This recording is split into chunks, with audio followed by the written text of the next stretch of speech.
19 kilo எடை கொண்ட வணிக பயன்பாட்டிற்கான சிலிண்டர் 38 ரூபாய் விலை உயர்ந்துள்ளது.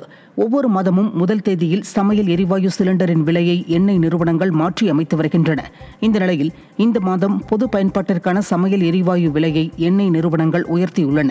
இதனால் 19 கிலோ எடை கொண்ட வணிக பயன்பாட்டிற்கான சிலிண்டர் 38 ரூபாய் உயர்ந்து 1855 விற்பனை செய்யப்படுகிறது. வீட்டு உபயோக சமையல் எரிவாயு விலையில் எவ்வித மாற்றமும் இன்றி 818 ரூபாய் 50 காசுகளுக்கு விற்பனை செய்யப்படுகிறது.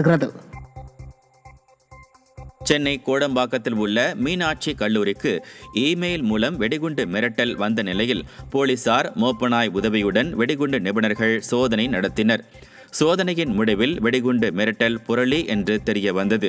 கடந்த சில மாதங்களாக சென்னை மாநகராட்சியில் 30க்கும் மேற்பட்ட இமெயில் வெடிகுண்டு மிரட்டல் வந்த நிலையில் வெடிகுண்டு மிரட்டல் விடும் மர்ம நபரை பிடிக்க முடியாமல் விடியா அரசின் ஏவல் துறை திணறி வருகிறது.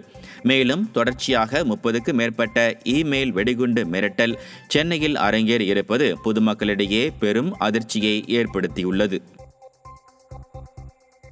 இந்தியா மற்றும் வெளிநாடுகளில் கால் சென்டர் நடத்தி கோடிக்கணக்கில் மோசடி செய்த 7 பேர் கைது செய்யப்பட்டனர். அவர்களிடமிருந்து சொகுசு கார், கம்ப்யூட்டர்கள் உட்பட 1 கோடி ரூபாய் மதிப்பிலான பொருட்கள் பறிமுதல் செய்யப்பட்டது. புதுச்சேரி லாஸ்பேட்டை பகுதியை சேர்ந்த கோகிலா என்பவர் குளோபல் சாஃப்ட்வேர் சொல்யூஷன் என்ற கம்பெனியின் விளம்பரத்தை பார்த்து ஆன்லைன் ட்ரேடிங் மூலம் அதிக லாபம் கிடைக்கும் என நம்பி 18 லட்சம் ரூபாய் அனுப்பி ஏமாந்துள்ளார். இதைத் தொடர்ந்து சைபர் கிரைம் போலீசார் வழக்கு பதிவு செய்து விசாரணை மேற்கொண்டனர். விசாரணையில் குற்றவாளிகள் பெங்களூரு மற்றும் நெய்வேலியை சேர்ந்தவர்கள் என்பதும் இந்தியா, துபாய், ஹாங்காங், தாய்லாந்து உள்ளிட்ட வெளிநாடுகளில் 200க்கும் மேற்பட்ட ஊழியர்களை கொண்டு கால் சென்டர்கள் அமைத்து மோசடியில் ஈடுபட்டதும் கண்டுபிடிக்கப்பட்டது.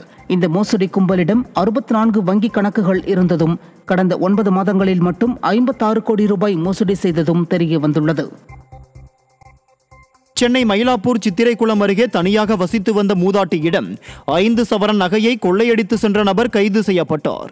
75 வயதுடைய மூதாட்டி அடுக்குமாடி குடியிருப்பில் கழுத்து நெரிக்கப்பட்டு வீட்டில் மயக்க நிலையில் கிடந்தார். இதையடுத்து போலீசார் விசாரணையில் 5 சவரன் நகையை பறித்து சென்ற அசார் என்பவரை கைது செய்தனர். இதைத் தொடர்ந்து ஆழ்வார்பேட்டை காவிரி மருத்துவமனையில் சிகிச்சை பெற்று வந்த மூதாட்டி சிகிச்சை பலனின்றி உயிரிழந்தார்.